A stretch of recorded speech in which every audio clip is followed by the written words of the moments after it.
بالله من الشيطان الرجيم بسم الله الرحمن الرحيم وصلى الله على محمد وعلى آله الطاهرين. Dear brothers and sisters, Assalamu alaikum, and welcome once again to another session of our course from Ali to Al-Mahdi.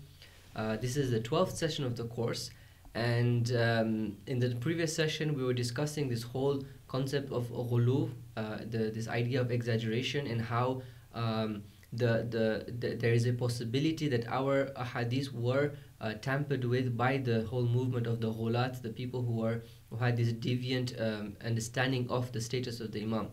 And Alhamdulillah, Shaykh Baqir, who is with us today, Assalamu alaikum, Shaykhna. Thank you very much for coming again to the studio for another session. So we were discussing with Shaykh Baqir that the idea that we have of how the ahadith were being transmitted throughout the generations is not necessarily very accurate. And in fact, what was happening is that the Imam were very much in control of the whole process of narrating the hadith. They were in the middle of the academic circles, controlling what's happening, guiding their companions to make sure that the books are not being infiltrated by the ghulat. And although we do have a very small amount of fabrication in our hadith corpus, the idea that all of our hadiths are infected and we put them aside, this is clearly not a correct idea. Now, in the previous session, what we had discussed with Shaykh Baqir again in the first session with him, so that would be session number 10, we discussed many hadith that really bring the station of the Ahlul Bayt very high, right? We talked about the ilm of the Imam, we talked about isma of the Imam, we talked about their miracles in the fact that they have actual control over the takween of this over the world of creation. So we term that as wilayah takwiniya, this authority over the world of creation. Now, one of the very important questions that comes up is, okay, so on one side we have these ahadith that really bring the Imams high, right? And in fact, you quoted Shaykh Sadiq saying that, we are not the Rabb, we are not the Lord, but you can attribute to us anything lower than that, basically, right? So, which is a very heavy statement coming from Shaykh Sadiq, who was a teacher from the Qum school at that time that was very strict. So we have this kind of a hadith which is, okay, well and good. But then on this side, we do find traces of a hadith in our hadith corpus where the Imams were very much against the ghulat, criticizing them. And we find also a hadith where they deny from themselves the same traits that we established for them, right? So they're saying that this is ghuluw, do not say this to me. Or sometimes they don't use the word ghuluw, they say subhanallah, this is only for Allah, right? Now, what's up with that? Okay, so we want to discuss this today. We want to try and go into these kind of ahadith, and we want to see why there is such a conflict between these two types of ahadith. أعوذ بالله من الشيطان الرجيم بسم الله الرحمن الرحيم. Thank you once again. Before we get to the question, if you allow me to just mention a small introduction that affects today's discussion, and then we can inshallah get into answering your question. Based on what we've said so far about the concept of imamah, if we had to very beautifully in a pictorial manner, if we wanted to depict it, okay, the responsibilities and the traits necessary for the role of imamah, it would look something like this. But you have the imam, and maybe we can summarize his responsibilities into three main concepts. Explaining the religion, okay, which means explaining the Quran, tafsir of the Quran, ta'lim of the Quran, protecting the religion, okay, everything to do with the teachings of the religion, okay. Number 2, political authority, okay, and number 3, spiritual guidance, which maybe you will be talking about in the future sessions, perhaps. You might touch upon that. Maybe we haven't touched on it so far a lot, right? So these are the three main, as far as the central Shia belief is concerned, these are the three main aspects of wilayah, okay, in the general sense. So the Imam has these three responsibilities, okay. When we say we believe in the Imam, what do we mean? What do we mean when we say that we as Shias believe in the Imam? Okay, so there are 4 components to it. Okay, when we say we believe in the Imam, the first thing that we're really saying, and we mentioned this in that session, was iftiradu ta'ah, that it is wajib and obligatory to obey the Imam. Okay, just like the Prophet, obviously. Okay, so this is the first concept. Okay, and this comes with the idea of nasb and nas, that Allah appoints officially, okay, and He tells us who the Imam is, okay, and this is what makes it then it becomes wajib for us now to obey the Imam, okay, once Allah has introduced who this wali is for us, okay. So the idea of iftiradu ta'a hand in hand with the idea of nasb, okay.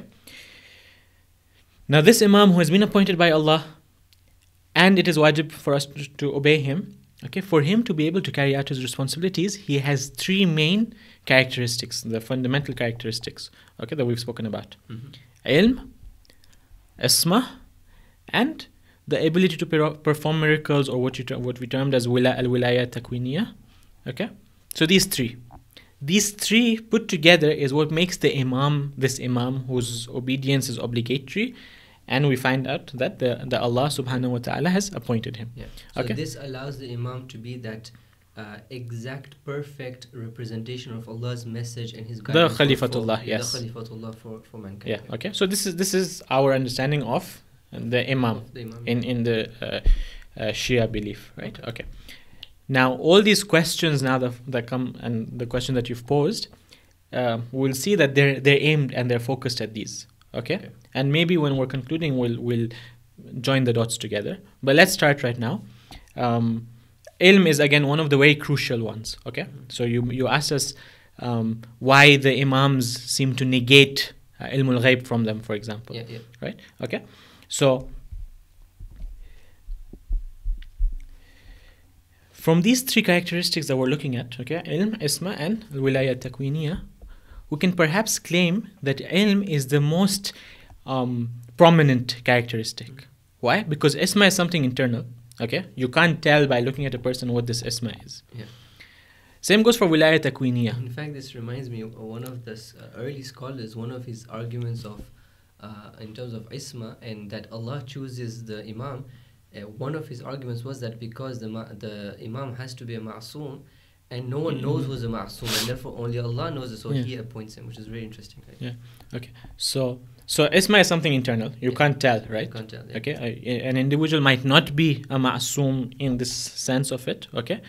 But he could be the most pious individual you've ever come across, right?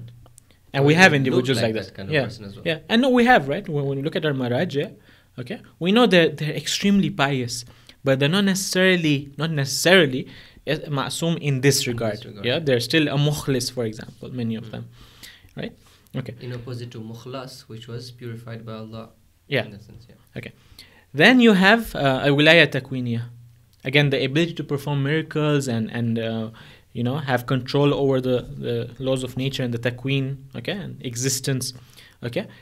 Again, this is not something that the Imam goes around performing every day, right, in his day-to-day life. It's only certain instances where it's needed by the will of Allah. When duty calls, when Allah sees it is necessary to do it, then Imam does it. But the ilm is something that we're dealing with every day. You have questions from the Imam. You want to understand the laws. You want to understand different things, right? And that's where it shows itself. Whether a person has ilm al-ghaib or doesn't is something that you can't hide so easily. Okay. Okay. Especially when the Imam is a 7-year-old answering all your questions. Exactly. Right. So this is why the ideology of imama and the concept and the beliefs that we have with regards to imama, a lot of the questions that end up coming towards this ilm. That does he have ilm? If he has ilm, how can he go in? For example, if he's going to a place where he's going to be killed, then that's committing suicide, for example, because he has the knowledge. Right? Or, for example, the question that you mentioned, why do we have traditions where the Imam is negating something from himself? Right? Okay. So lots of questions come around based on this knowledge, because something that is so clear, so evident, and then doubts arise. Okay. Now the question is, can these doubts affect the beliefs that we've already established or not? Which is what we want to look at, right? Okay. So yes, definitely we can't deny that we have.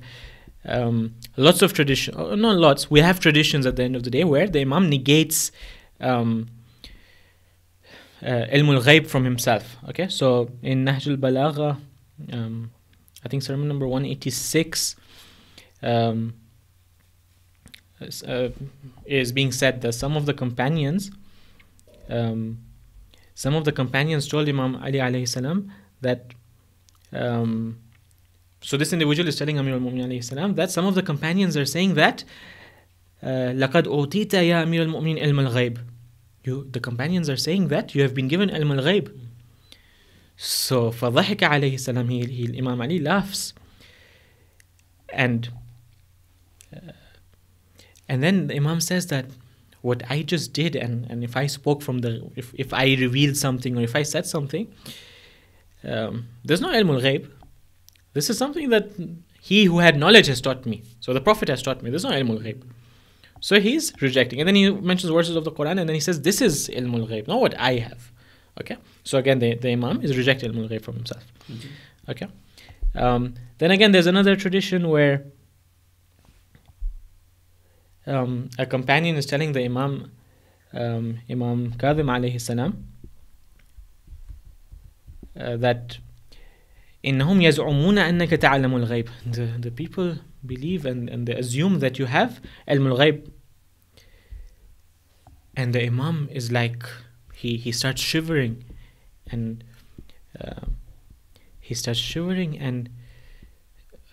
and the Imam cries out that no, what I have is not the ghaib. What I have is just inheritance from the Prophet. Okay? So yes, we have clear instances where the Imam is negating knowledge from himself. But now then there's conflict between what we've said in the past, the traditions that we've brought, and what the Imam is saying right now. Okay? Now to understand this, let's go and first look at the Quran. Okay? When you look at the Quran, we mentioned in one of the sessions, right, that the people, especially the people in the age of Jahiliyyah in the area of Makkah, Medina, okay, unfortunately had a very bad understanding of what insan is, what the reality of insan is. Where can insan reach? We mentioned the words, وَمَا قَدَرُ اللَّهَ حَقَّ قَدْرِهِ. These people have not they have not understood Allah subhanahu wa ta'ala himself if they feel that Allah has not revealed anything on the insan and that Allah does not reveal anything on the insan. So their understanding of insan is a very, very simplistic, very basic, very lowly understanding of insan. This is what insan is. This is how we live. You know, our basic day-to-day activities, and that's it. Yeah. Okay?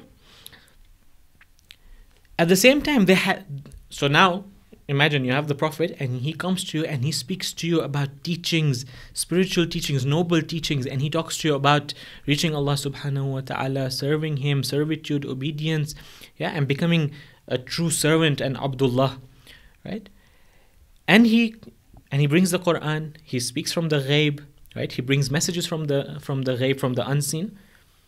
The people keep finding this difficult. If you look at the verses, it's a recurring theme again. The people keep belying the Prophet. But how do they belie the Prophet? They don't say that we don't want to believe you, we don't want to listen to you, you're taking us away from our life the way we like it to be. One of the main claims that the people constantly make, yeah, okay, وَلَا بِقَوْلِ كَاهِنٍ 69:42. Nor is it the speech of a kahin, of a soothsayer, someone who has control of the jinns, for example, okay? And Allah subhanahu wa ta'ala is negating this, that this is not the truth, the saying of a kahin. Okay, he's not speaking with the help of jinns, for example. He's saying the truth. He has knowledge from the truth. He's saying the true knowledge from the ghaib. Okay, again 52:29. So admonish by your Lord's blessing, you're not a sayer nor mad. You're not a kahin and you're not majnoon. So the people are like, either you're a kahin or you're majnoon. You're crazy. You're playing around with us because you can't be connected to the ghaib. What does it mean to be connected? You know, insan cannot be connected to the ghaib. Yeah, and you can keep going on. So they judge the Prophet with themselves. Exactly, and they understand. They can't understand. They can't fathom that this is, you know, insan can reach this level of the maqam of Khalifatullah, the maqam of manifesting Allah's attributes. They don't understand this, right? But the elite of the faithless from among his people said, "This is just a human being like you who seeks to dominate you. Had Allah wished, He would have sent down angels. We have never heard of such a thing among our forefathers." 23:24. Again, so either you have jinns, or you are fooling with us, you're crazy, or you need to be an angel. So we accept the angel. There can be something called angels. Okay, there can be something supernatural. They bring us knowledge from the ghaib. This is not hard to understand. But the insan can be the one who is connected to the ghaib is something that we find hard to understand, right? And again, we can keep going. There's like 10, 15 verses easily. Every prophet, and we've had this with other prophets as well. Prophets would go to their communities. The communities would be like, no, you're bring us an angel.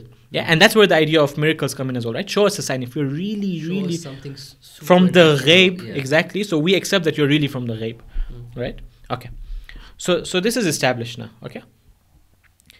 قالوا ما أنتم إلا بشر مثلنا وما أنزل الرحمن من شيء إن أنتم إلا تكذبون. You're nothing except a human like us. Yeah, and nothing has, the Rahman has not revealed anything unto you. Yeah, you're just lying. So this is the concept that exists. Okay, now you're in Arabia, the Prophet brings to you a message. Okay, and this is a repeating theme. Recurring theme from the past as well. That whenever a Prophet came, that connection of that human being with God was denied. Okay. It was like this should come from something higher than just a human being. Now again, remember, the Prophet, okay, Islam is established, people have accepted Islam, people have become Muslims, they accept the Prophet, they understand iftiradu ta'ah to some extent, and yet we remember that there are instances where the Prophet would come and say something, and the people would come to them and, wait, is this from you, or is this from Allah subhanahu wa ta'ala? Sa'ala sa'ilun bi'adhabin waqi'. Yeah, after Ghadir, this individual comes, where are you appointing Amir al-Mu'min because he's your cousin? Or is this from Allah? If it's from Allah, I accept it. Otherwise, I don't accept what you're saying. So, again, if it's not from the ghaib, I don't even trust your leadership and authority. Yeah. So I need proof again from the ghaib to understand your authority. So this, even towards the end of the Prophet's life, this mentality has stayed in place, right? To some extent, at least. Carry on. The Prophet passes away. Regardless of which sect is right and what happened in Saqifa, bring me one report which says that when the people sat down to discuss who's the caliph after the Prophet, one of the criteria that they mentioned was, okay, who gets angels? Who receives angels? Who has ilmul ghaib, for example? Who has the knowledge of the whole religion? We don't, right? Because the understanding that if at all anyone has access to the ghaib, it's the Prophet. Once the Prophet goes away, then that's it. Fi amanillah. There's no more ghaib. The connection between the heavens and the earth is cut off. There is no more connection with the ghaib. And so now anybody can be the leader, basically. Exactly. We're all the same. Exactly. So now religion and politics, let's keep it separate from each other. Okay. We have a religious system. We have scholars who do their ijtihad. Okay. They explain the Quran. They interpret the Quran.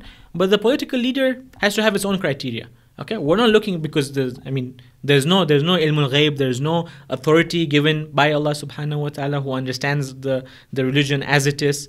Okay, so we can accept anyone. And again, when you go forward, and again, Shias and the Ahlul Sunnah brothers, now imagine in this situation, if Amir al-Mu'mineen alayhi salam is expected to come out and say, folks, I'm connected to the ghaib. I have the knowledge of the unseen. But would it not be to his benefit to say that he has ilm ghaib? As far as the Prophet was concerned, okay, from what we saw from the verses, okay, the people themselves, what have they reached so far? The idea, and a long-lasted idea, okay, from the generations ago, okay, from their forefathers, the idea was that man cannot have knowledge of the ghaib. He cannot have access to the ghaib. Okay. Now, slowly, with regards to the Prophet, they've accepted that, okay, a Prophet can have revelation. Okay. A Prophet. Look, again, bear in mind, we're looking at a whole community. Yeah? We're looking at communities who've just become Muslims after the conquest of Makkah. Okay. The Jews who've become Muslims, and these different these different tribes and different religions who've accepted Islam. With all of this, they've barely sort of accepted that, okay, fine, prophets can have revelations. Yeah. But for them to now accept that, oh, you know what? Anyone can have revelation. Any insan can reach a level of perfection and piety that now he can have access to the ghaib. This is done unbelievable and unacceptable. And can I add that, was it perhaps the idea that there's still early stage where the idea is still to call people towards Tawheed and emphasize the fact that, look, the Prophet is still an abd, however great he is still an abd of Allah. So now with regards to the Prophet, there's a few things that we need to emphasize on, as in the religion wants to emphasize on. One, that yes, the Prophet himself, how often do you see him calling people and telling them that he has access to the ghaib? He even says that he doesn't, la alamul ghaib, right? Okay, it's just a sign that I get from Allah, and I carry out the sign, right? So this is one thing, that I am an abd of Allah. That's one thing. So emphasizing on this differentiation between the Lord and the creature. Also now there's another aspect. One thing that's really important after the Prophet, okay, with regard, bear Saqifa in mind, the fact that the Prophet didn't have a son, okay, the succession of the Prophet again is also an important factor, okay. The Quran wants to emphasize, the religion, Allah subhanahu wa ta'ala wants to emphasize on the idea of Khatmun Nubuwah. Prophethood has come to an end. Now imagine if the understanding after so many years of tabligh, so many years of the presence of the Prophet is that, okay, a Prophet can have revelation, have access to the ghaib. An individual comes forth and says, I also have access to the ghaib. So now what would happen? Oh, so now you're the Prophet. Yeah. We don't want this to happen. Allah subhanahu wa ta'ala doesn't want this to happen. Amir al-Mu'min doesn't want this to happen. He doesn't want to call people to himself and say that I am the Prophet. He doesn't want to claim prophethood. Right? So what should he do now in this situation? When people come to him and ask him for, like, do you have knowledge of the ghaib? What should he tell them? Yeah. And again, to put the Prophet higher up, because now if you say that I have ghaib, then, oh, so you're equal to the Prophet. You have ghaib as well. So what is he going to do? He's like, no. The Prophet had ghaib. He taught it to me before he passed away. Yeah. So again, emphasizing on those principles of Islam, because to consider the shakiness of the beliefs in the people and the fact that it's still settling in. Yeah, these are 11 years into Medina, 10 years into Medina. Break everything apart. There are certain principles and fundamentals that need to be established. Tawheed being a really strong one of them. So it's all like slowly building up, basically. Does it mean that some of his companions didn't know? No, that's not the case. Again, we have traditions in different books, okay, where the likes of Salman and Abu Dhar, they know that the Imam has knowledge, he has access, okay, as in that he has knowledge of what is not apparent. Whether they know the details or not, that's out of question right now. Yeah. What they do know, the Imam himself has emphasized on this hadith, okay, and this is something that's narrated in the Shias and the Ahlus Sunnah, the idea of that when the Prophet passed away, just before he passed away, and he was with Amir al-Mu'mineen, he passed doors of knowledge. He opened up doors of knowledge to Amir al-Mu'mineen. Fi kulli babin alfa bab. Yeah, okay. So this idea is there with the close companions of Amir al-Mu'mineen. Okay, they know this, but at large, this is not something that Amir al-Mu'mineen wants to speak about. Okay, there's not in the interest of Islam to be spoken about. Yeah. Now, as we move forward, obviously, the idea of Imamah at the end of the day needs to be established, right? Because for the Imam to carry out his responsibility, okay, he needs to get across to the people that, look, the idea of iftiradu ta'ah is the one that rules, not the idea of people coming and appointing an individual for whatever reason, even if it's because of his knowledge. Yeah. That's not the principle that we have. No, the idea is that Allah appoints and Allah gives him these necessary characteristics so that he can carry out his responsibilities. Yeah. Okay. So now, again, when it comes to the time of the caliphate of Amir al-Mu'mineen alayhi salam, okay, there are instances where he makes mentions, and he sort of gets across the idea slowly. He's trying to, okay, as the caliph, that he has certain news. Yeah. So, for example, we know he's spoken about the shahada of many of his companions. His companions would know that how are they going to be martyred, and they would have known that from Amir al-Mu'mineen. For example, the famous one, Maytham al-Tammar, for example, okay, and other companions as well. They would know how they're going to be martyred because Amir al-Mu'mineen would have told them. Okay, or for example, in the different battles, Imam would make one pass the quick information, and then the people would be surprised. Yeah, so we have instances where, for example, the people were worried if the Khawarij, they were going for Nahrawan, and they were worried if the Khawarij had crossed a specific bridge. Okay. And the Imam made a claim that no, the Khawarij haven't crossed the bridge. So some of the companions, they got up and they were like, if we find out that the Khawarij, it's reported such that if we find out that Amir al-Mu'mineen had sort of, claimed something false, then we would have fought him because again, this is mentioned, because he was sort of suggesting that he knows the ghaib. So again, this mentality is still there that you're not the Prophet, you're just a caliph. We've had 3 before you. How on earth are you coming and making claims of the ghaib? Yeah. Right? Okay. Again, there's more instances. He had already foretold that someone is going to kill him. He had foretold that he's going to be martyred in the month of Shahr Ramadan, for example. He had mentioned the number of Khawarij that would stay alive after the Battle of Nahrawan, and the number of believers that would die from the side of Amir al-Mu'mineen in the Battle of Nahrawan. Again, so he's mentioning these. Okay, but again, the people are not ready. Those who would become ready, they would perhaps come to Amir al-Mu'mineen. Those who weren't ready, the questions, it would loom around basically. That, okay, Amir al-Mu'mineen is different from the others. He has certain knowledge that the Prophet has taught him. Again, because Amir al-Mu'mineen is still insisting that it's from the Prophet, that ana abdun min abidi Muhammad sallallahu alaihi wasallam.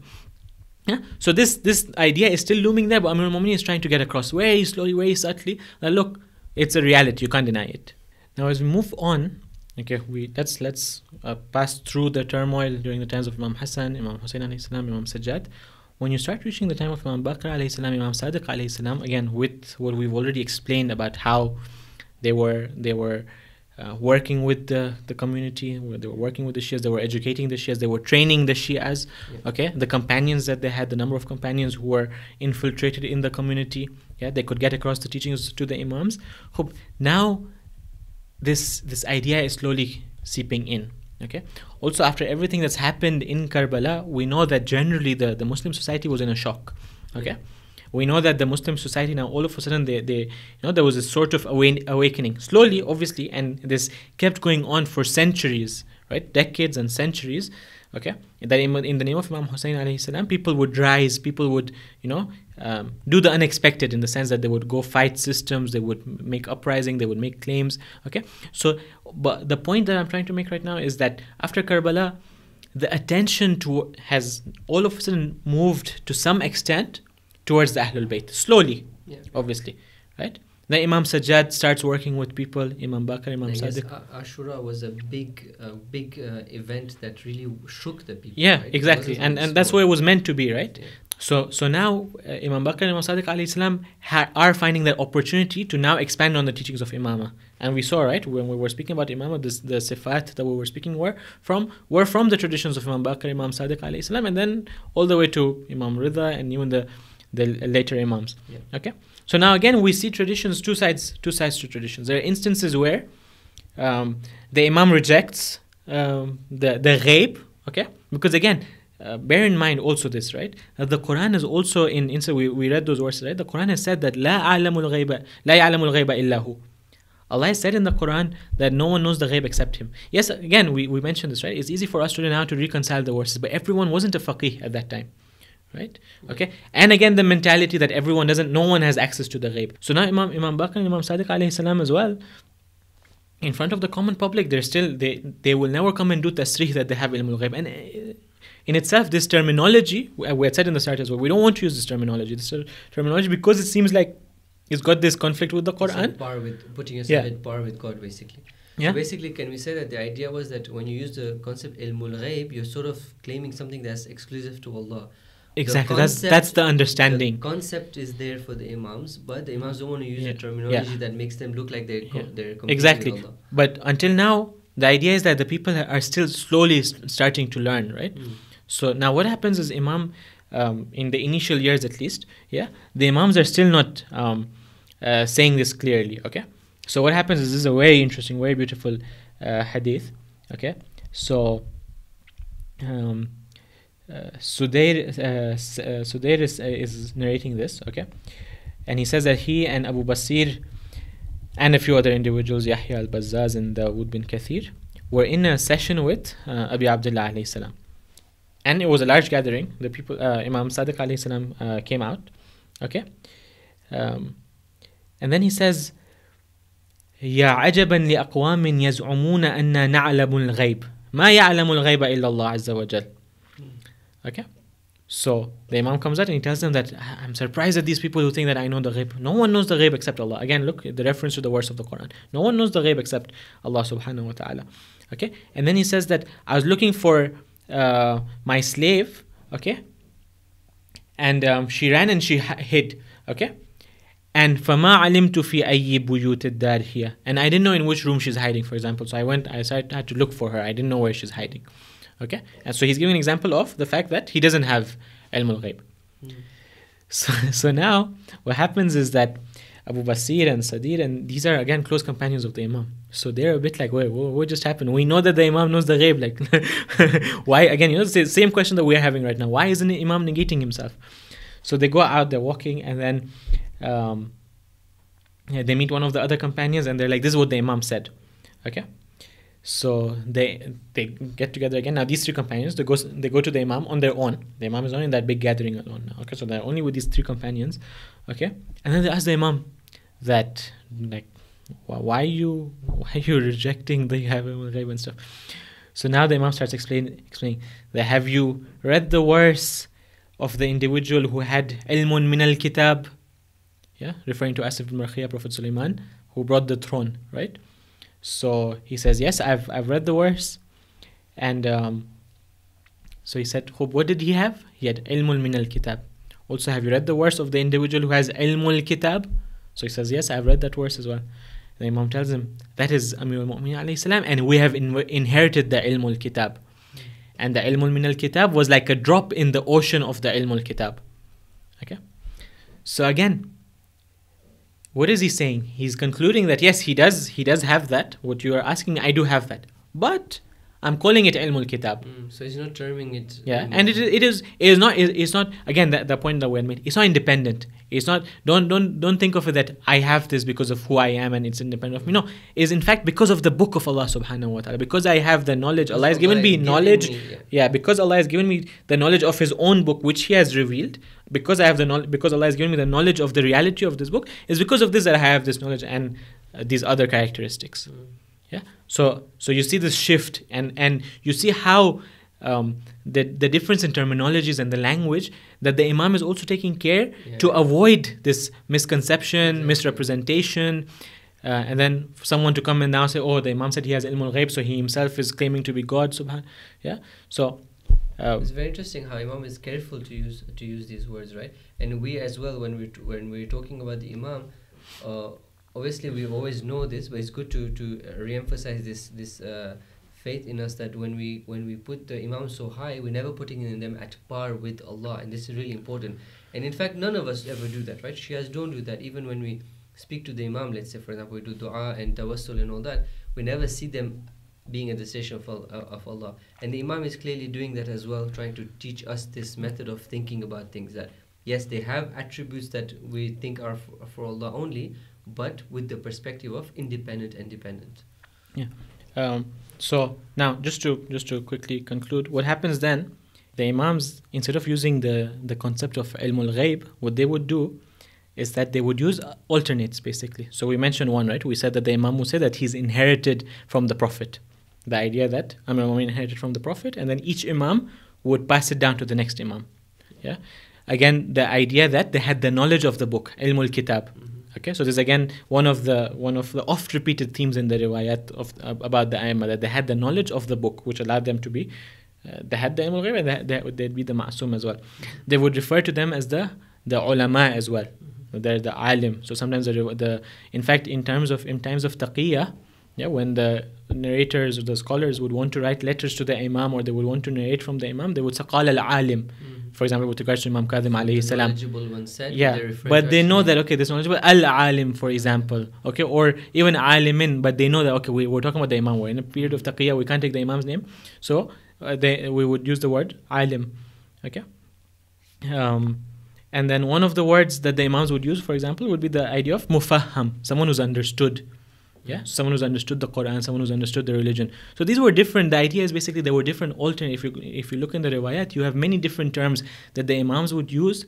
All go back to the idea of having the knowledge from Allah subhanahu wa ta'ala. Even in other hadiths, we have there khuzanul ilm. Khuzanul ilm, umana'ullah, for example. Aybatu ilmi fi sama wal. Yeah. So we have different. You have so many different alternates that the Imams would use. Okay.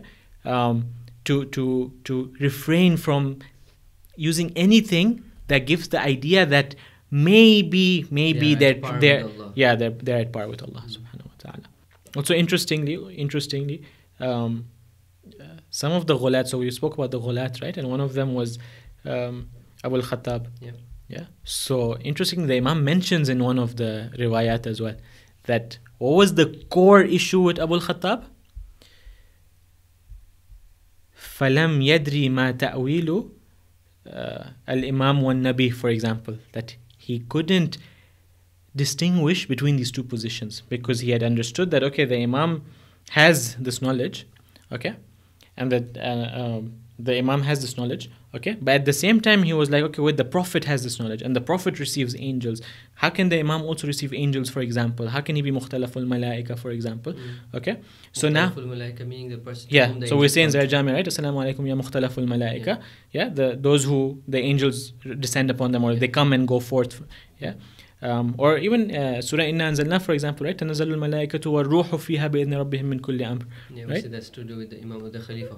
Yeah, at that time, whoever the Imam of the time is, the Wali, the Prophet, the Imam of the time, right? So Abu al-Khattab, his core and most fundamental issue where he got stuck was like that same issue that we said, that how can you know, the Imam doesn't want to put him in the place of the Prophet, and this guy, he's stuck. He's like, wait, how can an individual have ilm al-ghaib or have the angels descending upon him in some form or the other and not be a prophet? So from there he so we didn't mention these narrations yesterday in the previous session. He goes on to calling the Imam prophet and calls himself the Imam. When Imam negates this and shuns him, then he goes next level and he says, okay, the Imam is Allah subhanahu wa ta'ala and I am the prophet, and then he comes and he starts making his own sharia basically. So this is really the reason why the Imams would be seen negating ilm al-ghaib from themselves. Okay, interesting. So we need to take a quick break. Let's stop here.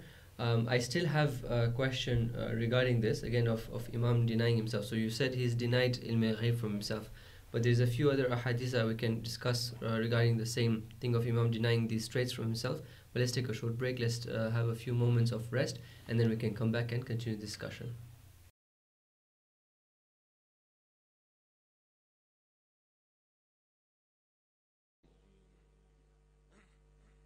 بسم الله الرحمن الرحيم والفجر وليال عشر والشفع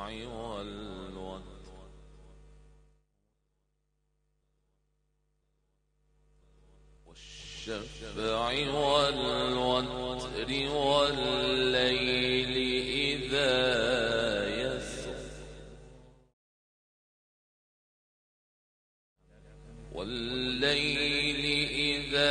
يسر هل في ذلك قسم لذي حجر ألم تر كيف فعل ربك بعاد إرم ذات العماد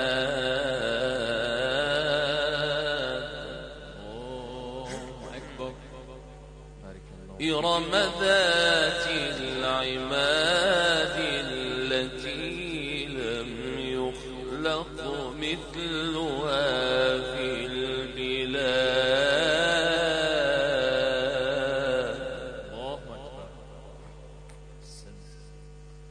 وثمود الذين جابوا الصخر بالواد وفرعون ذي الأوتاد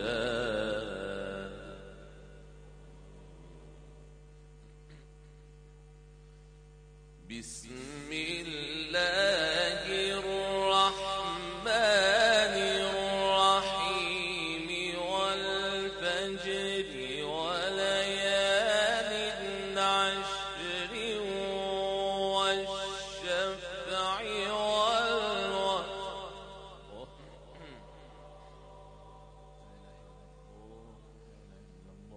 والفجر وليال عشر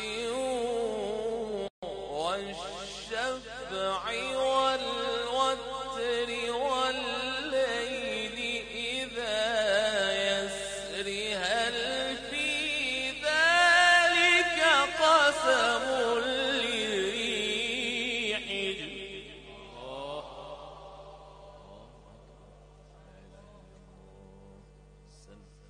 ألم تر كيف فعل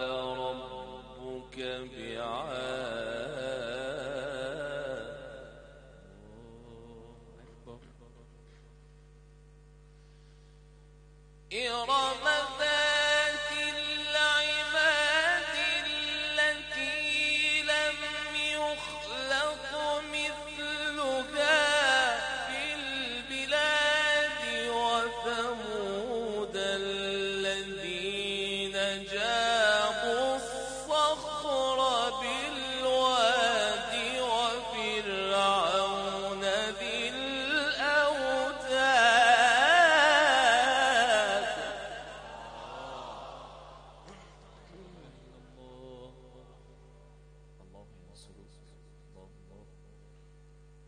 وفرعون ذي الأوتاد الذين طغوا في البلاد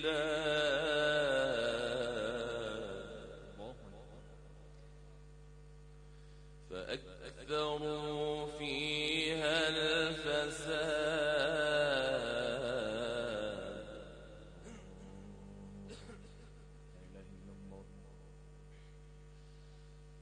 الذين طغوا في البلاد فأكثروا فيها الفساد فصب عليهم ربك سوط عذاب إن ربك لبالمرصاد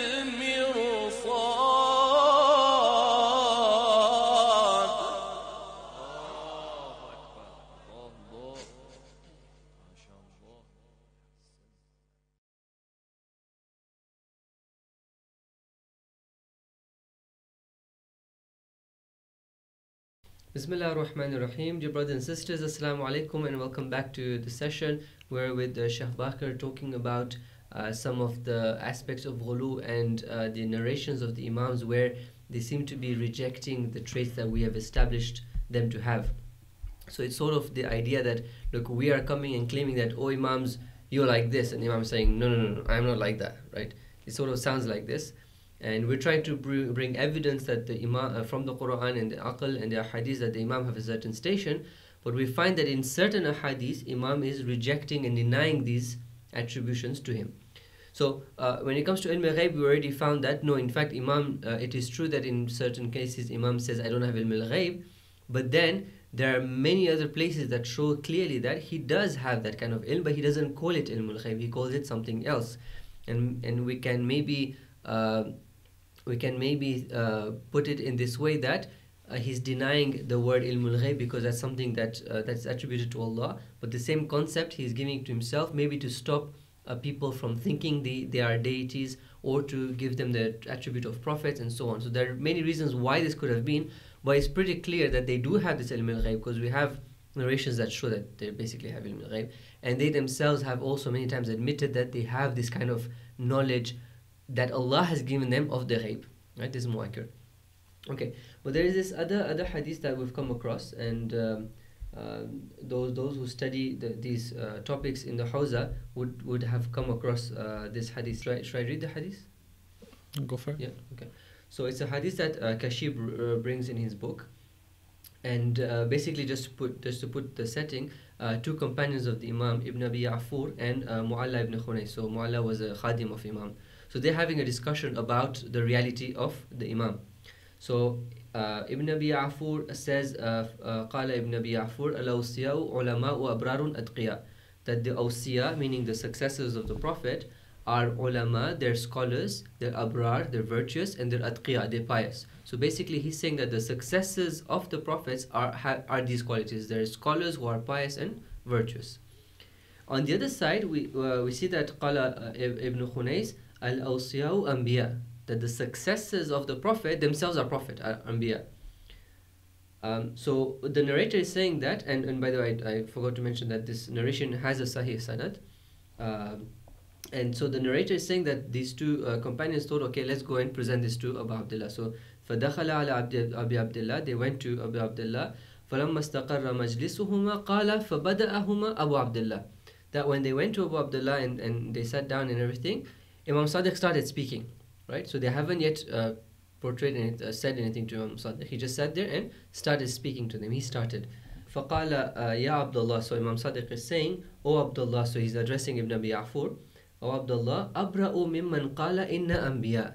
I distance myself from those who say we are prophets. Okay, so here the two companions of the Imam first of all are arguing about the station of the Imam, and you have one of the companions, so the Khadim, who is attributing prophethood to the Imam. Okay, and to counter him, the other companion is saying no, he's not a prophet, he's just a scholar, he's simply a scholar who is pious and virtuous, right? And Imam Sadiq in this hadith takes Ibn Abi Ya'fur's stance, right?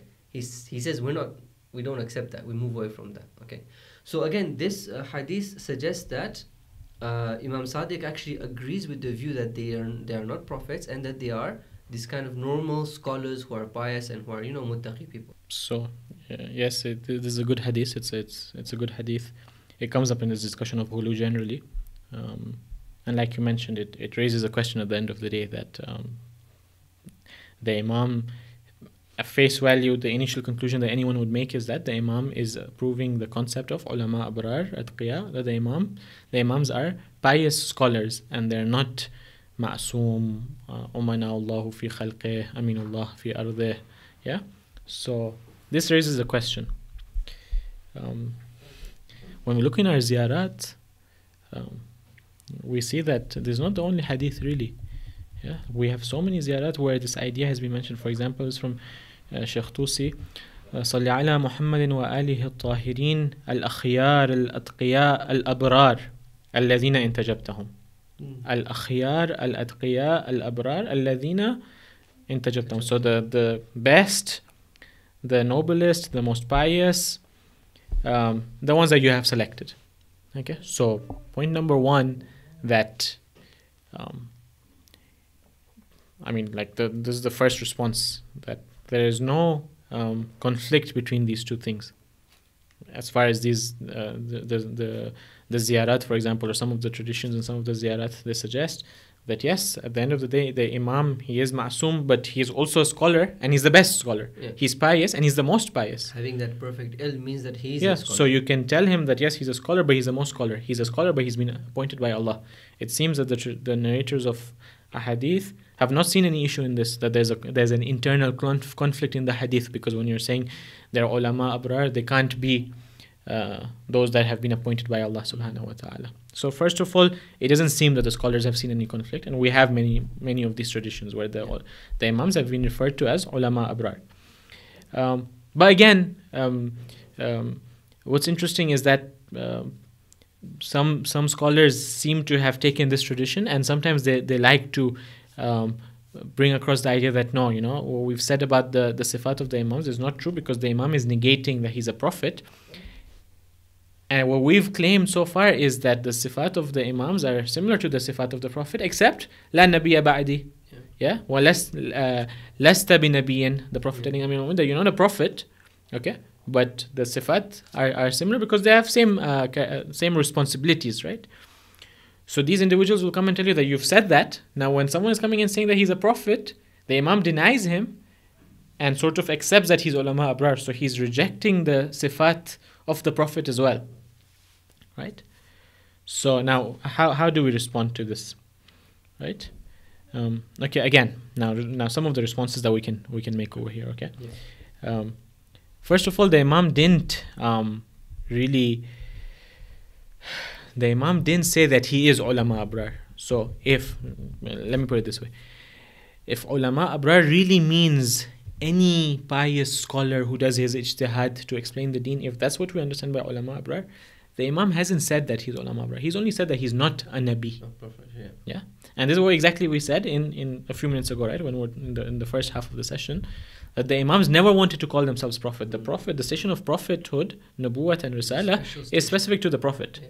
Again, it's very interesting that in ilmul ghaib they avoided to use any terminology that brings them close to that. Allah, yeah. Again, in this case, they're avoiding this terminology that makes them look like prophets. They're extremely particular about these aspects that we don't want to. I guess if we look at history and how this whole thing unfolded, there is a big tendency of people to quickly call people prophets, or to claim themselves prophethood, or to create new sects. So that was there. So Yeah. I guess And at the end of the day, the moment the imam, even with his own position and the position of truth, if he sort of authorizes it, you've sort of, people who don't understand that, okay, the imam is allowed to do, we're not allowed to do, they're going to take it as an example. Yeah. Why? Just quickly, because it's an important point that you made. Why is it that Amir al-Mu'mineen stands and defends the third caliph? He says, right, that if today you get into the habit of, if you kill, attack, or the position of caliphate is being put under question, right? So if someone might be wrong, someone might be defend Uthman because of his position. Because of Uthman, because of that position. Yeah, because today if I allow you to attack his position, tomorrow when a noble person will be in his place, even if I'll be in my place, you're going to attack me as well, because now this position is not sacred anymore for you, right? So this is the same thing that's happening over there. The Imam is making sure that, look, we need to keep things in the right place. We understand the Nabi stop things from going out of proportion and people misusing it. They're very delicate in the terminologies they use and how they say things, how they portray things, who they said, what they said. Okay, so this is point number one. In fact, and now you're saying this in Shaykh Miqdad's lecture. Let me just quickly look for it. I had actually saved this in Shaykh Miqdad's lecture when we were talking about the hadith of Manzila. The one Shaykh Sadiq reports, the first part of the hadith is very interesting. It says that the Prophet actually says after the Fath Khaybar that قال له رسول الله لولا أن تقول فيك طوائف من أمتي ما قالت النصارى للمسيح عيسى بن مريم لقلت فيك اليوم قولا لا تمر بملأ إلا أخذوا التراب من تحت رجليك. So just translate this very briefly. After the Fatih Khaybar, the Prophet tells Imam Ali that if I did not fear that a group of people would consider you the way the Christians took the Masih Isa ibn Maryam, I would say things about you that whenever you pass by, they would take the sand from under your feet. Okay, and so on. He goes on, and then he says, "ولكن حسبك أن تكون مني وأنا منك ترثني وأرثك." It is sufficient that you are from me and I am from you. You inherit from me. وأنك مني بمنزلة هارون من موسى إلا أنه لا نبي بعدي, and that you are to me what Harun was to Musa, except that there is no prophet after me. So literally the Prophet is saying that, look, I can say a lot about you, but I'm going to avoid saying it to stop ghuluw, real ghuluw from happening. That real ghuluw that we talk about that the Christians fell into. To avoid that happening, I'm going to be very careful in my terms. I'm just going to suffice myself in saying and that. He's really saying the same thing. قولوا ما شئتم. I can say so much, but I'll stop because I don't want to trespass. People will misuse it and people won't understand and they'll go beyond the limits. And so I'm going to be very careful in my terminology and suffice myself by saying that you are to me like Harun is to Musa. It's amazing how, in order to save the deen, there are certain things that shouldn't have been said, or certain things that should be said in a particular way just to stop misuse. It's really important. This is a point, by the way, to remember, mainly for the scholars. We have the very nice tradition, very small, and لا تقل ما لا تعلم بل لا تقل كل ما تعلم. Don't say what you don't know, and don't say everything that you know.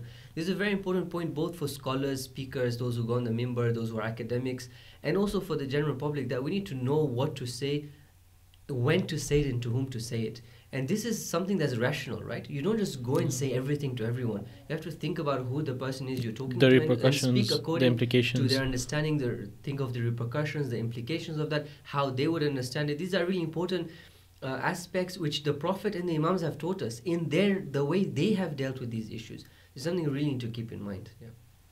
Ahsantum. Sorry, when you were saying that, this hadith came to mind, and I had saved it for some time in this course when I can get the chance to, because Shaykh Miqdad didn't explicitly say this, because if you remember well, in those sessions we were just trying to establish that minimum amount, okay, because we were still getting the establishing the actual essence of Imam at that time, right? So we sort of assumed, we sort of took only the part of the hadith that there was a consensus from. So anta minni bi manzilati Haruna min Musa, that part of the hadith was accepted by all the factions, so we just sufficed with that. So Shaykh Miqdad didn't read the other part of the hadith, so I saved this so that I can bring it up later. Okay, so now going back to this tradition, this report from Kashi, again, I already made this comment with regards to the ziyarah, but over here as well, if there was an internal conflict in this hadith, okay, with regards to the position of the imam and the concept of ulama abrar, then narrators until today and companions and ashab and the scholars would have pointed this out, that look, we've said so much about the imams, and this is one of those ahadith which we need to shun and put aside. But we don't see the scholars coming and saying that, for example, this is a dhaif hadith, or all the evidence suggests that this is a fake hadith or a fabricated hadith. We don't have this, because the understanding is that yes, ulama abrar, there's no issue with... It doesn't negate their high station. Yeah. Infallibility is a type of being virtue, is a virtue in a level of taqwa, and the ilm laduni that they have is a knowledge. So being an alim abrar doesn't, ulama abrar doesn't negate that. Yeah. Also, now just to add to this, although we've spoken about fabrication and stuff, but it's interesting if really, I mean, if someone wants to take this specific hadith, okay, and take this up and make it their flag for example, rejecting all the other ahadith that we have in the stations of the imam, then like, how is it that the Ghalis invented so much? They invented so much in all the big books of hadith. They invented so much in Kashi, but they let go of this hadith. Yeah. Basically, a hadith that they could use in their favor, they didn't invest in it, right? Yeah. Also, now again, lack of conflict and something to our support. This idea that is being emphasized in the hadith, the narrator has placed emphasis on this. It has been passed down through this, and again, no one sees internal conflict.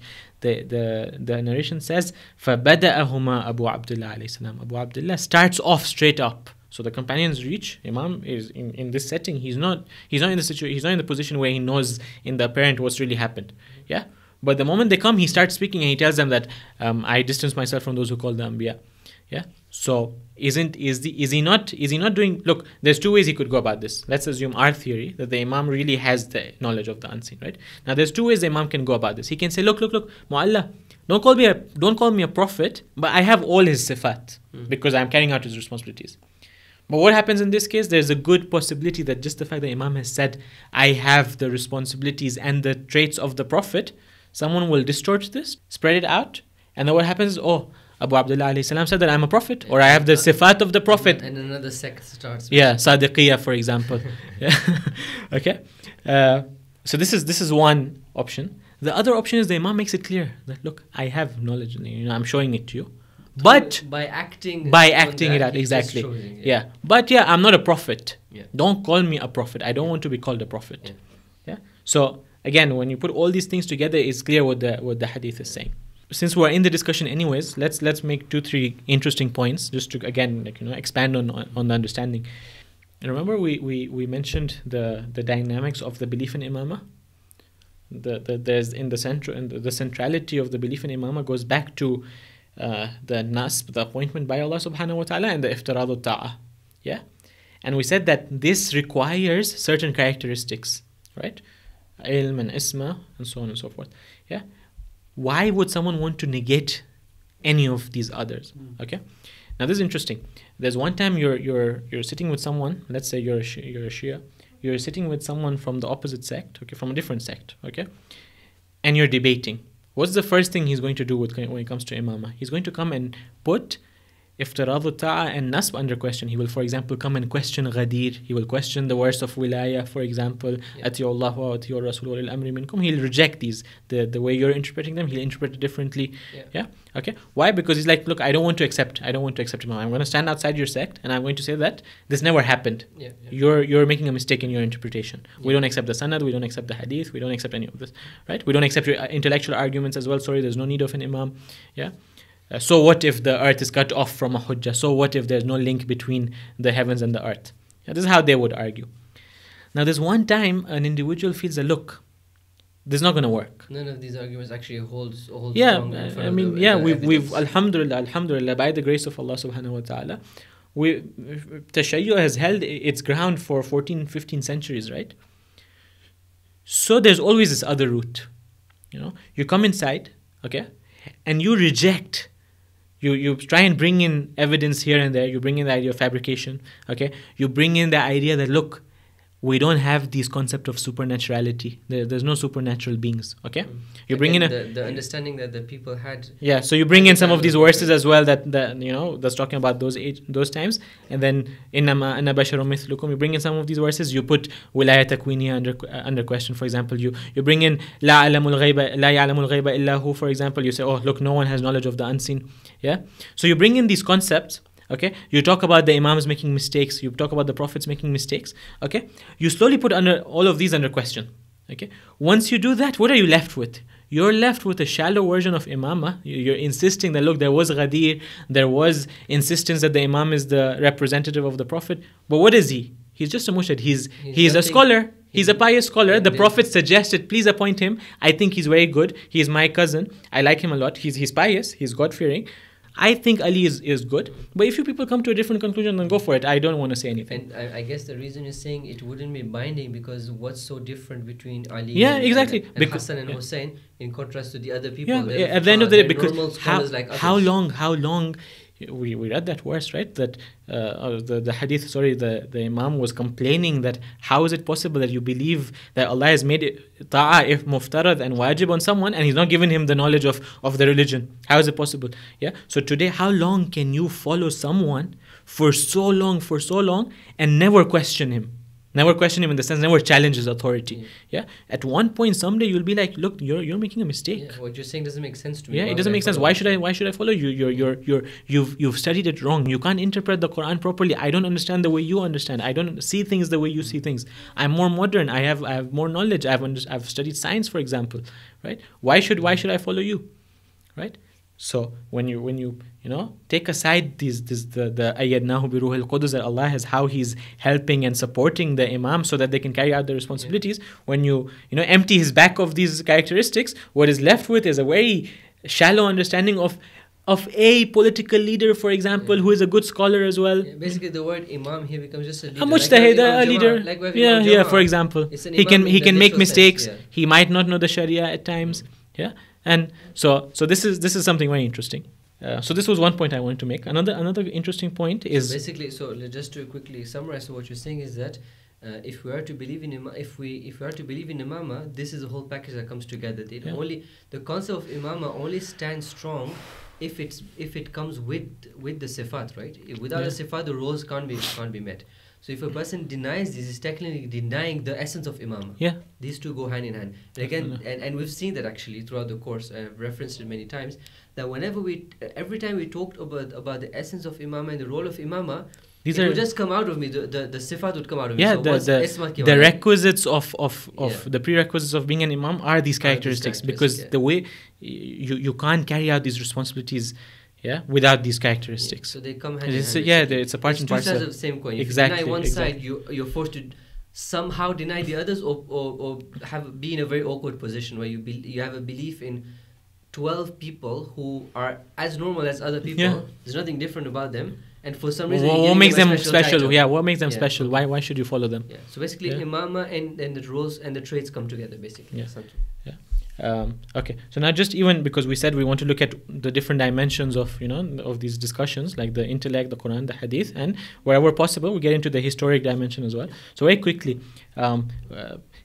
this ulama abrar, or for example the idea of this discussion Nabi, and what is this discussion going on, right? So historically you can trace it back to a discussion, a more wider discussion that existed between some of the companions. Okay, we said, right, that the imam would sometimes refer to him as the alim, right? Why? We said because he didn't want to refer to himself as someone who has ilmul ghaib, and he didn't want the notion of nabi being attributed to him, right? He's not a nabi, right? Okay, so there was this discussion between the companions, and it's a rational discussion. It's a natural discussion that comes about once an individual comes and says, again, from what we built on, we said that the people believed that insan doesn't have access to the ghaib. You break this apart and you say, oh, the prophet can have access to the ghaib, right? Okay, and then slowly you come across, and then you come forward and you come and say, no, sorry, even the imams can have access to the ghaib, right? So now the question would come about that, okay, wait, we know that the prophets would have angels descending upon them.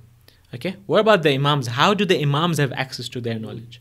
Okay, so now this was a completely theological, a completely aqaid discussion, where just like you talk about Allah subhanahu wa ta'ala, you talk about His sifat, you want to understand the majesty of Allah, you want to talk about the sifat of Allah. And there was a discussion about is the that the same as the sifat, and all these intricacies about. Yeah, so this is what we study in Ilm al-Kalam, right? Yeah. Similarly, when it comes to the Imam, there would be different discussions. One of the discussions would be that what is the source of this knowledge of the Imam, this untutored knowledge of the Imam?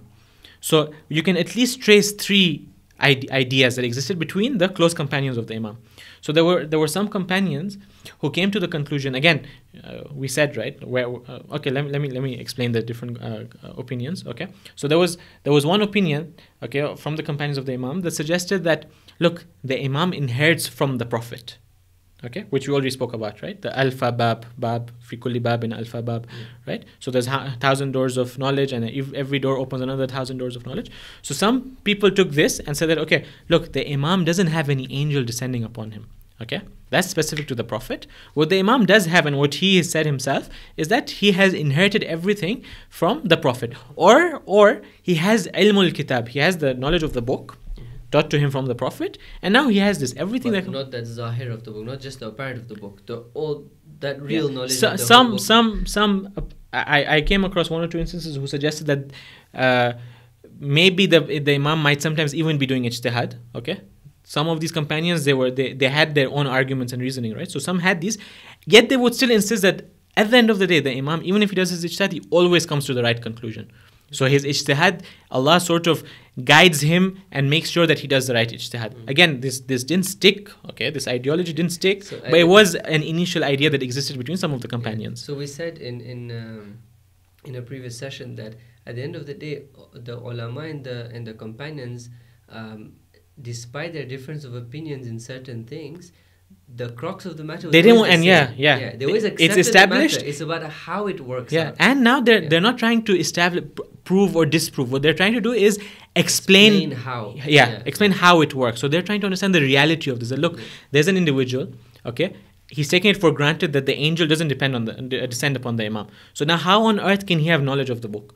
So he's thinking of different possibilities. He's saying, okay, one possibility, he has knowledge of the book. He said it himself, he has ilmul kitab. So that's one. One is that he's inherited from the Prophet. That's two. Then he's saying, you know what, maybe he even does ijtihad. Okay? But he knows the tools so well that when he does ijtihad, he always reaches the right conclusion. And again, not to forget that he is ma'soom. So Allah ensures he always reaches the right conclusion. So this was one initial view that existed between some of the companions. Okay? Then you had other companions. Okay? So the more famous companions that we know of, Zurara, Muhammad bin Muslim. Okay? The companions that we mentioned in the previous session as well. Okay? The ones that Imam speaks of them highly. Okay? So these individuals would say that the angels descend upon the Imam, but in a way that the Imam doesn't see them.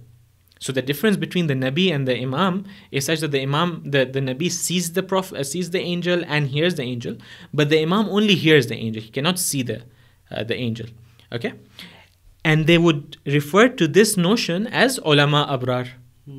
Okay, by ulama you mean an alim. And the Imams themselves are referred to them as the alim. But an alim who's special in the sense that the angel descends upon them. So not any alim, but an alim who has knowledge of the ghaib because the angel descends upon him. Abrar means he's so pious, he's immaculate. So ulama abrar again is referring to those two primary characteristics that we mentioned about the Imam. Right? Knowledge of the ghaib, but knowledge that comes through the angel but without seeing the angel. Interestingly, there's a hadith again in Kafi where the Imam is telling, so Baqir is quoting this hadith, yeah, and Imam tells him, فَنَحْنُ حُجَجُ اللَّهِ فِي عِبَادِهِ وَخُزَّانُهُ عَلَىٰ عِلْمِهِ وَالْقَائِمُونَ بِذَلِكَ. So Ibn Abi Ya'fur also, according to this narration, he's narrating this hadith and he accepts that the Imam is the خُزَّانُهُ عَلَىٰ عِلْمِهِ, that the Imam has knowledge of the unseen. So it's not ulama abrar. We said is that chest in which you store which has all the knowledge of that has been given to them. Yeah. So it's not that he believes in this literal sense of ulama abrar, that he is a scholar, any pious scholar, right? So this was the second concept that existed. Okay. Also, when I was going through Al-Kafi very quickly, I found these traditions quite a lot of them. Okay, so that they believe that the Imam would have angels descend upon them. Okay, and they wouldn't be able to see them. Now there's a third category, there's a third group of scholars or companions of the Imam. They went on to say that the Imams can see the angels as well. Okay, so not can the Imam only hear the angels, but they can see the angels as well. Now, when you come to this point, that's exactly the point we made in the start, right? That they're like, okay, wait, look, the Imam is ma'soom, okay? Angels descend upon them, they have ilmul ghaib, and they also see the angels. And this is exactly like the Prophet, okay? So, it's only fair, it's okay to call them a prophet. We understand that he's not bringing a new sharia, okay? But it's okay to call them the Prophet because they're doing exactly what the Prophet is doing, and everything, the same thing is applying to them as well. Okay, the only difference that remains is Sharia and no new Sharia, right? So when they were saying that you're a Nabi, some of them at least meant this. So now when Imam now take this, okay, just bear in mind when I was looking through Kafi, I didn't find a clear instance where Kulaini might have mentioned that any of these traditions where the Imams see the angels. But in one of the other books, for example, Basairu Darajat, again, there were instances where the Imams say that they saw the angels. So there are both sets of traditions. Again, it's upon the scholars to reconcile between them and see which one works out, which one is stronger, which one doesn't work out, which one doesn't have sufficient evidence, and what is the mainstream view among the scholars from the past until today, based on the principles that we mentioned, right? But now, when you look at it in this context, that they were trying to understand the sources of the Imam's knowledge, and then three factions came into existence. Now keep the first one aside, okay? We don't want to talk about that because there's nothing to do with angels and stuff over there, okay? So now the two, okay? Now these two, one is referring to the Imam as Nabi, one is referring to the Imam as Ulama Abrar. Now when they go in front of the Imam says, look, I've made it clear, I don't want to be called the Nabi. Don't call me the Nabi. So now he's saying that, look, so this tradition doesn't necessarily even go to the extent of saying that I don't see angels. It's not even going at that. It's just saying that don't call me a Nabi. Look, and this is exactly where we mentioned Abul Khattab, the Ghali, he made a mistake, right? He couldn't understand the difference between the Nabi and the Imams. And he said that, okay, look, if they can see the angels, then they're the Nabi as well. And then he deviated completely. Now, so even the wording is Imam Sadiq says that I distance myself mimman qala inna anbiya, from whoever says we are prophets. Yeah, exactly. And the interesting thing I also found in this hadith was that Imam does not say the other side. Exactly. He does not say just because I'm not a prophet that means I'm a simple scholar. Yeah, so don't make your own conclusions from ulama, bro. Go look at what the Imam really is. I would call this an intellectual conjecture, right? That just because Imam said no to Anbiya, so you assume that he's there for no. Yeah, but no, you need to look at the evidence. You need to put aside all the evidence and then come to a conclusion. Again, just for the viewers, it's an interesting point. Mu'alla bin Khulayn, because someone might raise this question, the Mu'alla bin Khulayn, so we want to reject his tradition because he was a ghali, or for example, he's a weak individual. Again, Mu'alla bin Khulayn, he's a companion of the Imam. There's difference of opinion. There are individuals who call him weak. Okay, those who call him weak would easily come and say that he's a ghali and he's calling Imam a Nabi, and we reject this tradition, or we reject him, for example, and all his traditions. Those who, based on their research, consider Mu'alla a thiqa and a trustworthy companion of the Imam, they come and say that no, even Mu'alla is not, he understands, right? He understands the position of the Imam. Yeah, so he didn't mean that they're a prophet. He was just talking about this difference, that no, can the Imam see the angel or not see the angel? From what I understand, as Mu'alla is saying that what I understand here, the Imam does see the angel, right? So this is again something interesting. Whether the Imam see the angel or not, that's not the point of the discussion right now. So yeah, we're not looking at the traditions, we're not coming to a conclusion. We just wanted to see that we know the concept exists, that the Imam had knowledge of the ghaib. We know that the angels did descend in some way. Now, did it mean that they were descending to bring blessings on the Imam and support the Imam in a spiritual way? وَأَيَّدْنَاهُ بِرُوحِ الْقُدُسِ? Is that what the traditions are saying? Is the tradition saying that they would come down and give knowledge to them? Or is it saying that the Imams would be able to see them? We're not talking about that right now, right? We're just talking about the different views that existed out there. Since we're anyways in this the light of discussing ahadith from the historical perspective, there was one thing that we had mentioned in the first session we had on Ghuluw, where we mentioned that there's the notion of Ghuluw versus taqsir. So Ghuluw is to exaggerate and taqsir is to fall short. And the initial claim that we had mentioned was from not from the mainstream Shia view, was that there's always been this fight between the ghalis versus the muqassirs. The ghalis would refer to the real Shias as muqassir for falling short of believing in the right characteristics of the imams. And the muqassirs would call the muqassirs would call certain individuals ghalis for exaggerating about the imams, right? According to their own views, according to their own understanding of the imam. So this was sometimes this claim is made to go on to show that, look, if you're not a ghali, like, we only have two options, okay? So I mean, it's a fallacy, really. We have two options. We have the ghali or the muqassir. If you're not a ghali, then you have to be a muqassir. And who is a muqassir? Someone who believes that, for example, the imam does not have any of these characteristics. Again, like we mentioned, you remove the imam from isma, ilm, wilayat, takwini. What you have left is someone who is a leader, any leader, right? So we're put sometimes in this sort of choice. Like, either pick basically. Pick either you're a ghali or you're a muqassir, and you don't want to be a ghali because he's a mushrik, and everyone's established that a ghali is a mushrik in their own definition. We've all established that a ghali is a mushrik. We don't want to be a ghali. Then there's only one option left, that you're a muqassir. So it's very interesting. Basically, if in the same dichotomy between muqassir and ghali, it's like, if obviously ghali is not the right thing because it's shirk. So you can either take the risk of being a ghali, and maybe on the day of judgment you'll realize that it was the right thing, alhamdulillah. But those who are muqassir won't be blamed because they didn't do shirk, right? And if a really muqassir was the right thing, the ghali is in the problem. First of all, just quickly, that's not the case, right? Because right now we're talking about beliefs and we're talking about reaching perfection. So if you don't believe in the right belief, when you had the opportunity you're losing out. You're losing out. To say the least, you're losing out.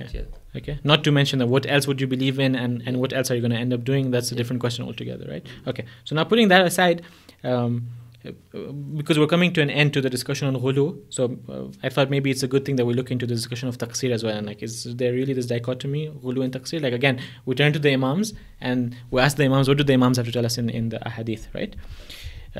So there's some really, really beautiful ahadith. Let's see how many we can go through very quickly. Okay. So Imam Baqir alayhi salam says, Ya ma'ashara shi'ati ali Muhammad, kunu an-numraqatul wusta. Okay. Yarji'u ilaykum al-ghali wa yalhaqu bikum al-tali. Okay, so the Imam is saying, be that center point that others can rely on. Numraqatul wusta. Yeah, he's telling the Shia or Shias, be that central point where different people can lean and rely on you. Okay, and then if you're in this position, okay, then yarji'u ilaykum al-ghali, the ghali at some point will come back to you. Wa yalhaqu bikum al-tali. Those who have gone forward, they will someday reach up to you.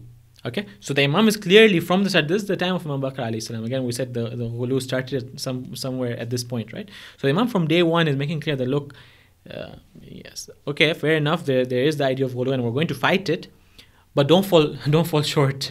Yeah, like stick to us. Al-mutaqaddimu lahum mariq, wal-mutaqaddimu anhum zahiq, wal-lazimu lahum lahiq. Even in Zarjama, we have these 3 points, right? Those who have gone forward will perish. Those who stay behind will perish. Wal-lazimu lahum lahiq. You have to hold on to them. So you have to hold. Again, it's not that dichotomy. Is that yes, and there are 3 options. There's not 2 options. There's 3. There's the real tashayyu and the real understanding of the Imam is in between.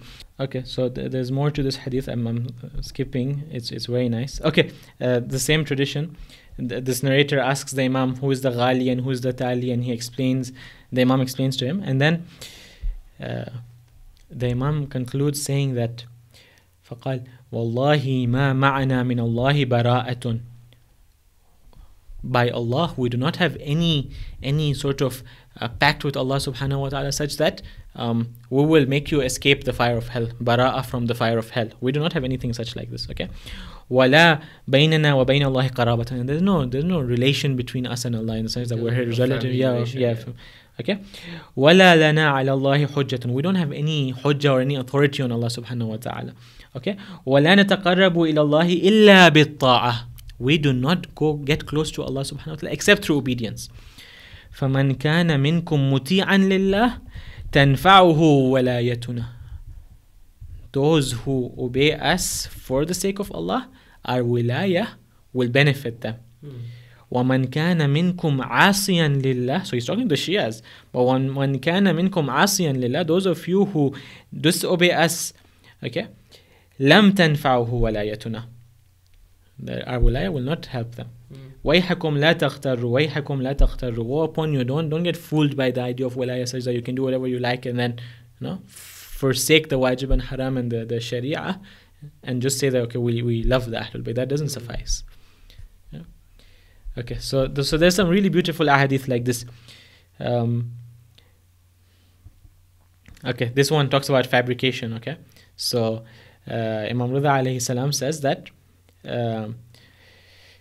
يا ابن أبي محمود إن مخالفين وضعوا أخبارا في فضائلنا وجعلوها على ثلاثة أقسام. So our enemies fabricated ahadith in our praise, but 3 types of ahadith.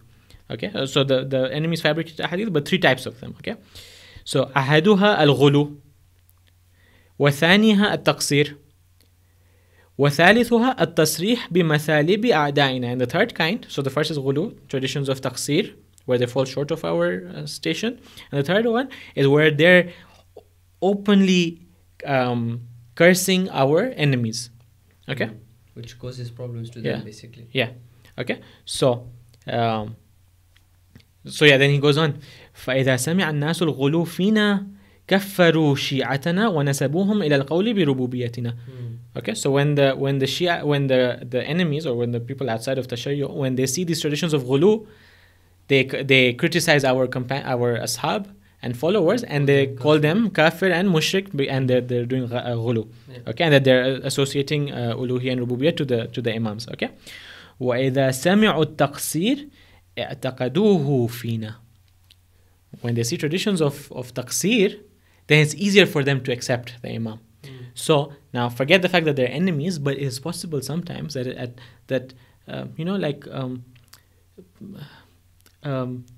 weak-minded individual, or like someone who finds it difficult to stand ground, and he believes, let's say he believes in the concept of imamah the way it is, okay, but he finds it difficult to defend it, to explain it, to portray it, okay, or to reconcile with his and sometimes maybe he's good at heart as well, so he wants people to accept the truth. Now what he's going to do is, instead of trying and finding the right way to explain this concept, what he does is he starts saying that, you know what, let's remove ilm and isma and wilayat takwini, let's just talk about the imam as good scholars, and let's just talk about the imams as very individuals. It's much more attractive. Yeah, people will find it easier to accept this, because we know that ma qadarullah haqqa qadri, they can't accept that anyone can have wilayat takwiniya. I guess there's so sometimes you can have a good motive, basically, to believe, to have this concept of taqsir and present it. So the reality of ghulu is there. It's definitely there. Even today we have a lot of ghulu happening, right? For sure. But on the other side, we should be careful not to go into taqsir, and out of fear of falling into ghulu, we completely deny what is clearly established in the Quran and the Hadith. Exactly. Okay, and this one is probably is really nice. Okay, so Shaykh Tusi, this one. Okay, Shaykh Tusi says, he's quoting from Imam Sadiq alayhi salam, and he says, Imam Sadiq alayhi salam says, إِلَيْنَا يَرْجِعُ الْغَالِ فَلَا نَقْبَلُهُ. So the ghali comes back to us, refers to us, but we don't accept him. وَبِنَا يَلْحَقُ الْمُقَصِّرُ فَنَقْبَلُهُ. So we said we're in the center. The ghali comes to us, we reject him. The muqassir comes to us, we accept him. فَقِيلَ لَهُ كَيْفَ ذَلِكَ يَا ابْنَ رَسُولِ اللَّهِ. Why is that the case? Why do you accept one and reject the other?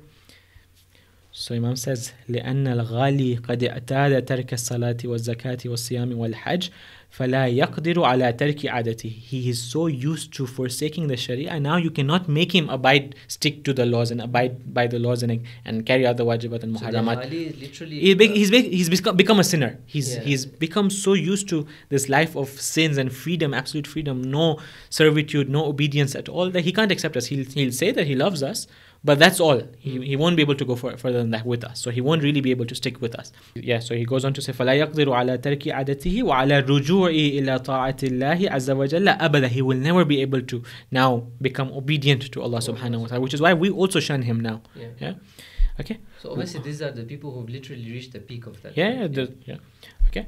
وَإِنَّ الْمُقَصِّرِ إِذَا عَرَفَ عَمِلَ وَأَطَاعَ.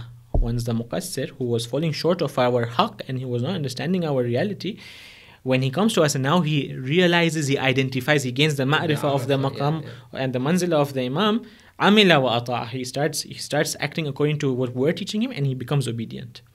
So now this is one stark comparison that the imam is making between the ghulat and the muqassirs. It's really interesting. There's literally this false dilemma that we're being put in, right? And yeah, we can easily pick big bits and pieces, and then you're put in a situation and you have to choose without looking at the different. Exactly, there's a big fallacy, and unfortunately, those who are not familiar with these kind of discussions don't realize that it's not this or that. There's literally this, that, and there's a third option in the middle, and the Imams have presented this option that don't go too far with us, don't also forget that we are something special. There's a middle ground there, which is really amazing. Okay, so now that we're done with this, again, like the promise we made, again, let's look at it in history a bit as well, yeah, because we spoke about the ahadith, okay, what muqassir, okay, so now when we look at it in history, okay, muqassir by the literal definition we said can apply to anyone who is not a Shia, who believes in who looks at the Imam less than what we believe in, right? Okay, when we come into history, there's the scholars of history, the scholars of kalam, okay, they will specifically focus on a certain faction and say that these individuals applied, like they're more muqassir in a way, or the ahadith of taqsir are aimed more at them than people outside the fold of Shia. Okay, let me explain. When the Imam is speaking that there's three factions, okay, obviously he's looking at the entire Muslim community, but he's also talking about individuals more specifically. He's focused more on the Shia community because at one point we know that the communities became more clear. You have the Shias and the Ahlul Sunnah. So now when the Imam is speaking, he's referring to the Shia community, right? Yeah. Okay, and now he's making clear that look, in the Shia community there are these two, these three factions. So there's the central, the right, main body, yeah, okay, and then there are those who are being pulled away to this ifrat and to exaggeration, okay, and then you have this group who are falling short, and this is a threat as well, as a threat for themselves at least, right? They're falling short of the right belief. Yeah. Because we said that this belief, because it makes the Imam look like a normal scholar, at the end somebody will go so far and then just could change and not follow them and go follow another scholar. So you slowly, it's the grounds to move away from the right. So just like we said that there were different factions at the time of the Imams. If you're going to Rijal Kashif, even if you just go through his index, okay, at the end of the book, okay, you'll see like 10 to 15, if not more, factions that Kashi has been able to put together. So there's so many factions the Imam had to, in between these different factions. Imagine you're in Kufa or in Medina or any other city for that matter, okay? And then you have the Ghulat, you have the the Ismailis at one point, you have the Waqifis, you have the Fatahis, yeah? You have and then you have the Ahlul Sunnah in their own place, you have the government, okay? Yeah? So you have all these different factions, and the Imam has to guide the Shias through all these difficulties and channels, right? He has to channel the Shias through these difficulties. One of these factions at this point that came into existence were known as the Butriya or the Irja amongst the Shias. Okay, now this is a very interesting discussion historically. Who were they? Why were they so called? Why were their names so called? Okay, we won't go into any of this right now, but very quickly. Okay, there are some of these individuals. There were some individuals, okay, who were from the Ahlul Sunnah initially. There were some senior scholars as well, okay, who became Shias at the time of Imam Sajjad. Again, we said Imam Ashura shook the Muslim Ummah. Okay, so there were these Muslim Ahlul Sunnah scholars who became Shias, okay, at the time of Imam Sajjad. Okay. Now, towards the end of Imam Baqir's time, the idea of tabarra sort of started coming up. Okay, we know that different beliefs at some point or the other become like more focused. At companions start looking at certain beliefs. Yeah. Okay, it becomes a more stronger culture at some point. Yeah. Okay, there was more freedom that the Shias were getting at that time. So the idea of tabarra started becoming stronger. Yeah. So when this happened, now these scholars, okay, for a moment they were taken aback, because when tabarra was happening, even the Shaykhain and the first two caliphs were also sort of being attacked. So these scholars were a bit, because they had this background of being from the Ahlul Sunnah, right? So they became a bit doubtful, basically, that like, how long can we continue like this? And this is against our initial beliefs. Yeah. Okay. When it comes to the time of Imam Sadiq alayhi salam, it worsens. Yeah, so now they're really like, they're like, okay, we can't accept this. Yeah, this is against what we had believed in initially, or the understanding, the mindset that we had. Okay, so now this is where this ideology of Butriya or Irja of the Shia was formed. Okay, the idea was that, look, okay, what we believe in is that Imam Ali alayhi salam is more worthy of caliphate, Okay, he's on the haqq in that sense. He's superior to the other the others. Okay, but the shaykhan are also right. Okay, and historically, Amir al-Mu'mineen didn't fight them.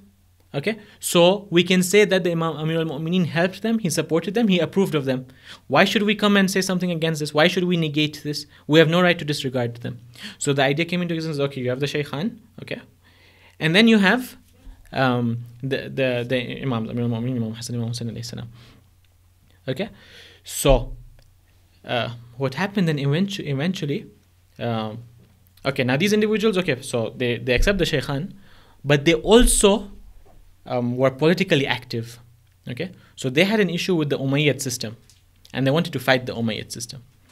So their idea of the Imam literally became this: that the Imam is someone who is a political leader, and he rises with the sword, and he fights an oppressive system, and he calls towards justice, and religion, and abiding by the religion.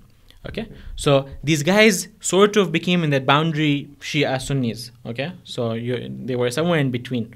Yeah, and these guys, okay, this group, they sort of then ended up joining Zayd, and then in the Zaydi movement. Okay, and they either became Zaydis completely, or they were in that group, and they were very close to the Zaydi understanding of Imamah.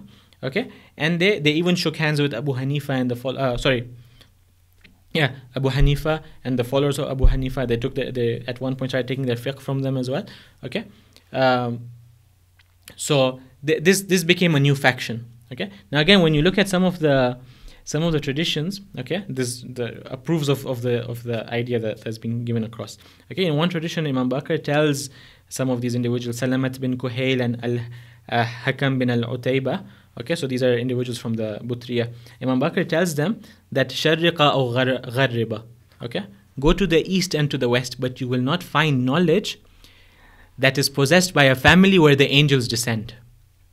So again, you see it coming back to the same point that, look, these individuals, they believe in some sort of leadership. They don't believe in the knowledge. Imam is telling them that, look, go anywhere, but you will not find this knowledge. And because you won't find this knowledge, you won't find this leadership as well. And it keeps going back. We're going around circles and we're coming back to the same point. In another tradition, a companion tells Imam Baqir alayhi salam that Salim bin Abi Hafsa, again one of the leaders of this group.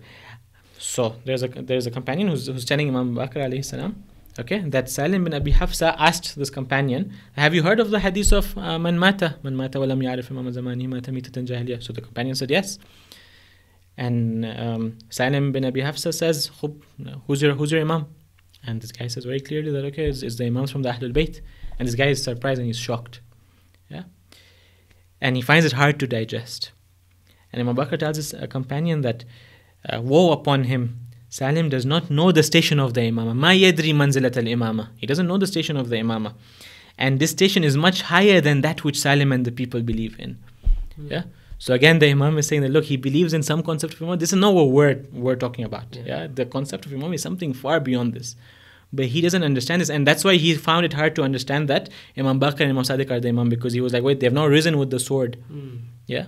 Yeah. So that criteria of rising this when that political involvement, activism. Yeah. So there, for them, imama was limited to this idea of leadership. Yeah. Okay. And we end. I'll try and end with this. Yeah. In another hadith, Imam Baqir alayhi salam cursed the whole lot. So he mentions again in Kashf, you have the list of all the individuals. Okay. Imam names all of them and he curses all of them. And he says that how many people were misguided by these individuals. And Allah says about these individuals that they are the ones who say, Amanna billah wal yawm al-akhir wa ma hum bimu'minin. But they're not really believers. They say that they believe in Allah and the Day of Judgment, but they're not really believers.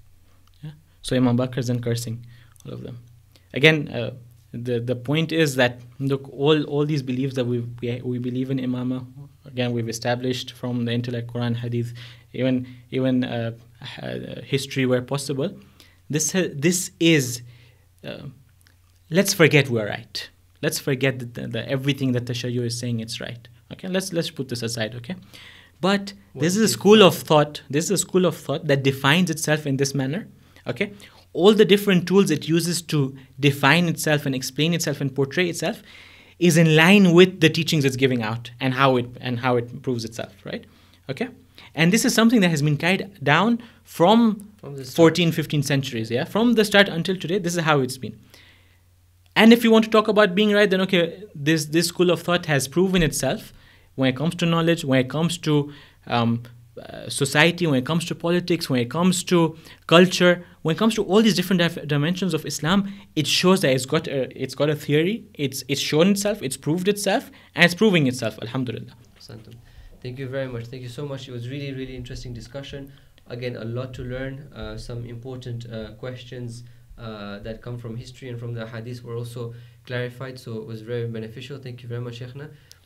Brothers and sisters, I hope this was a very interesting discussion. Once again, we've gone a little bit over time, but again, this is a golden opportunity that we have with Shaykh Baqir to get this kind of information on a very new topic that we haven't really looked into before. So inshallah, we'll continue the rest of the series with new topics coming up, and inshallah it should be getting even more interesting. So see you at the next session, inshallah. Assalamu alaikum wa rahmatullahi wa barakatuh.